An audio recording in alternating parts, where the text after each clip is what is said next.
Hello दोस्तों, आप सभी का स्वागत है एक न्यू वीडियो में। तो आप लोगों को मैं आज एक्सप्लेन करने वाला हूँ एक न्यू कॉमिक्स। तो जैसा कि आप लोगों ने काफ़ी सारे कॉमिक्स में देखा होगा कि हमारा जो मेन कैरेक्टर है उसके पास काफ़ी ज़्यादा पावर्स होती हैं स्टार्टिंग से ही, या फिर वो मर के दूसरे वर्ल्ड में रिवर्ट करता है जिसमें वह सबसे ज़्यादा पावरफुल हो जाता है। तो इस सीरीज से कुछ हटकर ये हमारा कॉमिक्स होने वाला है, क्योंकि यार हमारा जो ये मेन कैरेक्टर है ये डायरेक्टली रिवर्ट करता है अर्थ पे, और इसके पास होती हैं एक ट्री बॉडी। जी हाँ गाइस, ये एक ट्री बॉडी में रिवर्ट करता है। तो चलिए इस कॉमिक्स को हम लोग स्टार्टिंग से एक्सप्लेन करते हैं, और आगे काफी ज्यादा एडवेंचरर होने वाला है, क्योंकि यार हमारे जो हीरो होता है इसके पास में अभी जरा सी भी पावर नहीं होती। तो ये पूरे जंगल के जानवरों से अपने ट्री बॉडी को कैसे सेव करता है इस पूरे वीडियो में हम लोग देखेंगे। हालांकि ये अभी 2 एपिसोड मैंने पढ़ा है तो उसे मैं एक्सप्लेन कर दूंगा, और हालांकि अगर इससे ज़्यादा मैं आप लोग को अभी बता दूंगा तो मुझे लगता है कि इस कहानी का ट्विस्ट पूरा कचड़ा हो जाएगा। तो चलिए आगे इस कॉमिक्स को एक्सप्लेन करते हैं। तो यहीं से हमारी स्टोरी की शुरुआत होती है, और स्टार्टिंग में हमें एक हिल को दिखाया जाता है जिसके गहराइयों में एक बहुत ही बड़ा जंगल होता है। और तभी उस जंगल में अचानक से रोशनियां चमकने लगती है, और फिर हमें एक रैबिट को भी दिखाया जाता है जो कि जंगल में टहल घूम रहा होता है, लेकिन अचानक से जंगल में ब्लास्ट होता है जिसकी वजह से रैबिट काफ़ी ज़्यादा डर जाता है और उस तरफ देखने लगता है। और फिर हमें दिखाया जाता है कि जंगल में अचानक से काफी जोरदार रोशनी चमक रही होती है, और फिर हमें जंगल में हुए उस ब्लास्ट का सीन दिखाया जाता है जहाँ पे हमारा जो मेन कैरेक्टर होता है वो ट्री के फॉर्म में रिकार्डिनेट हुआ होता है, और हमें दिखाया जाता है कि वो ट्री भी काफी ज्यादा चमक रहा होता है। और फिर जब और भी पास से दिखाया जाता है तो पता चलता है उसके तने में एक बॉल सा कुछ चमक रहा होता है जिसमें दो आंखें भी बनी हुई होती हैं, और तभी अचानक से उन आंखों से जोरदार रोशनी निकलने लगती है, जिससे हमें ये पता चलता है कि इस मैजिशियन ट्री में खुद का एक फेस डेवलप हो रहा है और इसमें एक माइंड भी होगा। और तभी इसकी पुरानी यादें भी उसके अंदर रिकवर हो जाती है, जिसके बाद ये जोर जोर से खांसने लगता है, क्योंकि यार अभी रिसेंटली तो इसका मुंह बना हुआ है तो सांस तो फूलेगा ही। तो इसलिए जब ये अपने कॉन्शियस में आता है तो क्या पता चलता है कि अकेले वाइल्ड जंगल में है, जो कि देख के ये काफी ज्यादा शॉक हो जाता है। ये सोचता है कि मुझे तो इस टाइम पे अपने घर पे होना चाहिए, और मैं इस जंगल में अकेले कर क्या रहा हूँ। और फिर वो अपने आसपास देखता है तो उसे घने अंधेरे और पेड़ों के सिवा कुछ नहीं दिखाई देता। तभी उसके पास एक मधुमक्खी आने लगती है जिसे देख के वो लिटरली काफी ज्यादा डर जाता है और काफी जोर से चिल्लाने लगता है, जिसे हमें पता चलता है कि हमारे मेन कैरेक्टर की मधुमक्खी से काफी ज्यादा फटती है। और फिर कुछ सोच के हमारा मेन कैरेक्टर कुछ देर के लिए शांत हो जाता है, और वो सोचता है कि आखिरकार मेरा सर इतना भारी भारी सा क्यों लग रहा है, और मेरे बाल इतने मजबूत कैसे हो गए, और इन पर ढेर सारी पत्तियां क्या कर रही हैं। ये सभी चीजें देखने की वजह से मेन कैरेक्टर को ऐसा लगने लगता है कि वो कोई बुरा सपना देख रहा है जो कि सच नहीं है, और उसे सो जाना चाहिए। जब वो सुबह उठेगा तो सब कुछ नॉर्मल हो जाएगा। और फिर इतना सोचने के बाद हमारा मेन कैरेक्टर वहीं पे सो जाता है, लेकिन सुबह जब उसकी आंखें खुलती तो वो क्या देखता है कि वो जंगल में ही है और अभी भी वो एक पेड़ बना हुआ है। तो ये देखने के बाद लिटरली वो इस बात को एक्सेप्ट नहीं कर पाता कि वो एक पेड़ बन चुका है। और फिर मेन कैरेक्टर ये बताने लगता है कि वो पिछली लाइफ में कैसे मरा। मुझे जहाँ तक याद है कि मैंने एक पानी का कुछ चमकीला सा चीज लिया था, उसे जैसे ही मैंने ब्रेक किया तुरंत ही मैं मर गया, और अब जब मेरा दोबारा पुनर्जन्म हुआ भी तो मैं बस एक पेड़ बन के रह गया। और वहीं बगल में वो जो खरगोश होता है वो उसकी बातें सुन रहा होता है, हालांकि उसे कुछ समझ में नहीं आ रहा होता है फिर भी वो सुन रहा होता है। हमारा मेन कैरेक्टर तो अपनी ही धुन गाए जा रहा होता है, वो बोल रहा होता है, भगवान क्यों आपने मेरे साथ ऐसा अन्याय किया, आपने क्यों नहीं मुझे रतन टाटा या फिर अंबानी जैसा बिलियनर क्यों नहीं बनाया, काश मेरे भी साथ कुछ ऐसी लड़कियां घूम रही होती, मेरे कंधों में कंधे डाल के, मुझे भी काफी ज्यादा मजा आता। जबकि इस पेड़ के रूप में होने की वजह से उसके पास कोई भी हाथ नहीं होता, और ये सोच के वो रोने लगता है, काफी ज्यादा दुखी हो जाता है हमारा मेन कैरेक्टर। और तभी कुछ सोच के हमारा मेन कैरेक्टर अचानक से रुक जाता है। वो बोलता है कि नॉर्मली पेड़ों के तो हाथ तो छोड़ो आंख भी नहीं होते, लेकिन मेरे पास क्लियर व्यू है, बिल्कुल साफ मैं देख सकता हूँ हर एक चीज। मेरे पास एक पूरा फेस है जिसे मैं बोल सकता हूँ, सुन सकता हूँ, देख भी सकता हूँ। तो ये काफी अमेज कर देने वाला बात है। और इसी के साथ हमारा मेन कैरेक्टर बताता है कि वो जिस जंगल में है वो जंगल दो बड़े बड़े माउंटेन्स से घिरा हुआ है, जिसकी वजह से यहाँ पे सूरज की किरणों का आ पाना नामुमकिन है। और इसी के साथ उसे ये बात भी सता रही थी कि आखिरकार वो एक पेड़ होने के बावजूद कैसे देख और सुन सकता है, ये तो अनबिलीवेबल है। और इसी के साथ हमारा मेन कैरेक्टर हमें ये भी बताता है कि ये बिल्कुल ह्यूमन की तरह सेंस भी कर सकता है, हर एक चीज को ये फील कर सकता है। और यहाँ तक कि ये भी बताता है कि इसके ट्री में टोटल 50 ब्रांचेस है, जिसमें से ये एक को फुल कंट्रोल कर सकता है। जिसके बाद मेन कैरेक्टर अपने उस ब्रांच को मूव करते हुए बोलता है, हाँ ये ब्रांच मेरा मूव कर रहा है और इसे मैं बिल्कुल अपने हैंड की तरह यूज भी कर पा रहा हूँ। बाकी 49 ब्रांच तो मानो शून्य से पड़े हुए हैं, मैं उनको फील तो कर पा रहा हूँ लेकिन उन पे मेरा बिल्कुल भी कंट्रोल नहीं है। वह यह सब सोच ही रहा होता है कि तभी उसे जंगल से जानवरों की गुर्राने की आवाज़ सुनाई देती है, जिसे सुन के वो तो घबराने लगता है और वो अपनी ट्री बॉडी की फिक्र करने लगता है कि अगर कोई बीस्ट यहाँ पे आ गया तो उसके बॉडी को पल भर में फाड़ के उसे निपटा देगा। जंगल के जानवर ही नहीं बल्कि पंछियां भी पेड़ों को काफी हद तक डैमेज कर सकती हैं। और तभी उसे आसमान में एक हवाई जहाज उड़ते हुए दिखाई देता है, तो वह बोलता है, ये तो हवाई जहाज है और लगता है कि मैं आधुनिक दुनिया में पहुंच चुका हूँ। सीरियसली? तो वो ऐसा ही बोलता है और फिर सोचने लगता है कि शायद मैं इस मॉडर्न वर्ल्ड में अपने पिछली लाइफ में रह चुका हूँ। और फिर हमें अगले दिन का सीन दिखाया जाता है जहाँ पे इसे कुछ मधुमक्खियां परेशान कर रही होती हैं। तो हमारा जो मेन कैरेक्टर होता है वो अपने सिंगल ब्रांच को यूज करते हुए उन दोनों मधुमक्खियों को एक जोरदार हिट लगाता है, जिसकी वजह से वो दोनों मधुमक्खियां वहीं पे निपट जाती हैं और उसके सामने एक पॉपअप विंडो आ जाता है जिसपे लिखा होता है डबल हिट्स।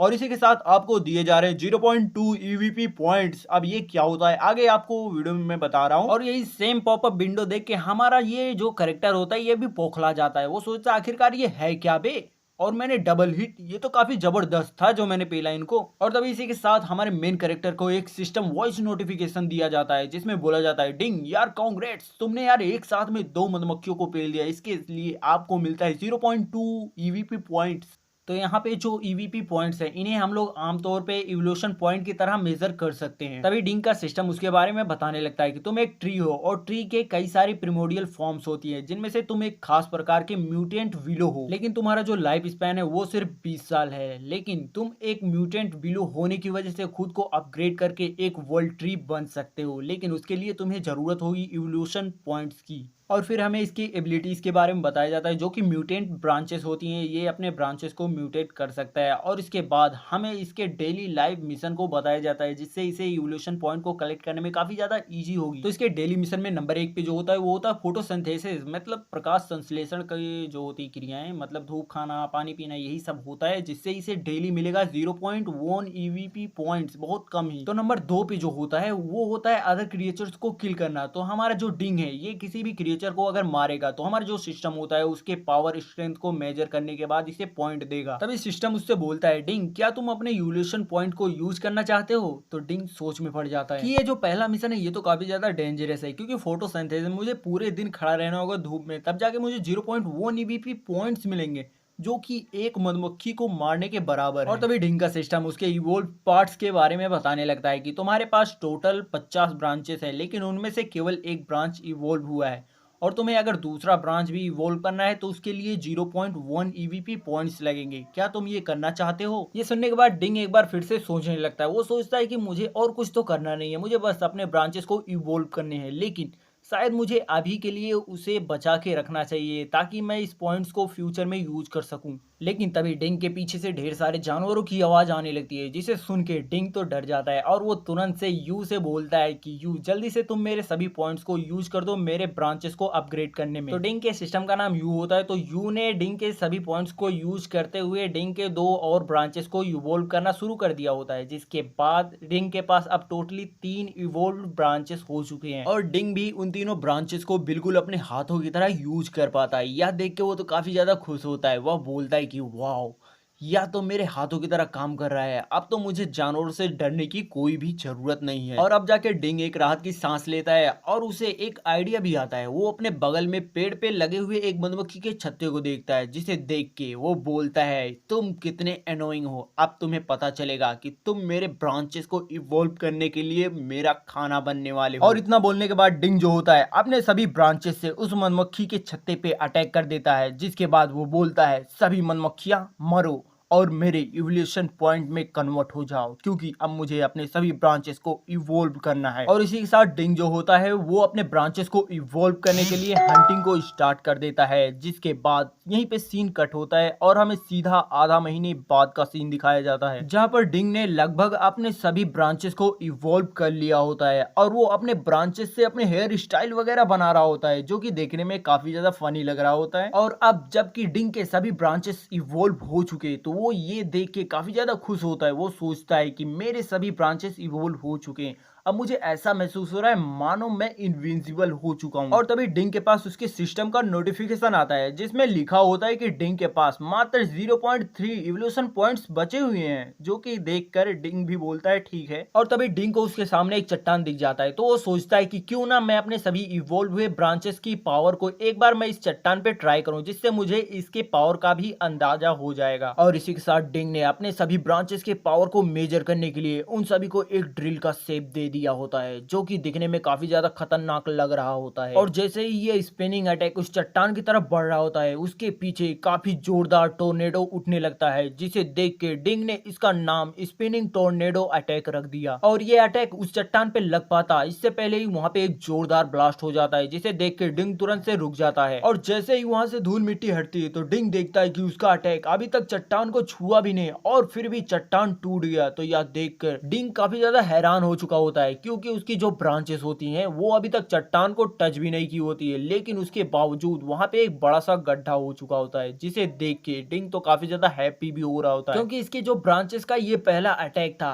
इसमें एयर ब्लास्ट की भी खूबियां थी, जिसे देख के ये काफी ज्यादा खुश भी होता है। और वो कुछ सोचने लगता है कि भले ही उसके अटैक में एयर ब्लास्ट की भी पावर है, लेकिन उसके बावजूद भी वो अपने सामने आने वाले एनिमी पे पूरा अटैक करेगा, उसे मिस जज कभी भी नहीं करेगा। और इसी के साथ डिंग हमें बताता है कि इन आधे महीने के अंदर डिंग ने काफी ज्यादा प्रोग्रेस किया और इसी के साथ इसने काफी ज्यादा एनिमीज को किल किया, जिसकी वजह से इसके सभी ब्रांचेस इवोल्व हो सके। और अब तो डिंग के रूट्स भी काफी ज्यादा एक्टिव हो चुके हैं, क्योंकि वो सॉइल और मड से काफी ज्यादा मात्रा में एनर्जी को ऑब्सॉर्ब करना स्टार्ट कर चुके हैं। और अब मैं अगर कुछ भी ना करूं फिर भी मैं ऐसे ग्रो होता रहूंगा, क्योंकि ट्री एक ऐसा जीव है जो कि अदर क्रिएचर के मामले में ज्यादा न्यूट्रिएंट्स को एब्सॉर्ब करता है। और अब डिंग हमें बताता है कि उसके पास एक ऐसी अपॉर्चुनिटी है जो कि किसी इंसान के पास नहीं होती, क्योंकि डिंग अब इंसानों से भी ज्यादा लंबे समय तक जीवित रह सकता है। और जबकि वो एक ट्री बन चुका है तो अब ना ही थकता है और ना ही कभी बीमार पड़ता है। तो अब हमारे डिंग के पास सिर्फ और सिर्फ एक ही काम है, वो है इवोल्यूशन पॉइंट्स को कलेक्ट करना अदर क्रिएचर्स को किल करके, जिसके बाद हो सकता है कि हमारा डिंग आगे चल के फ्यूचर में एक वर्ल्ड ट्री बन जाए।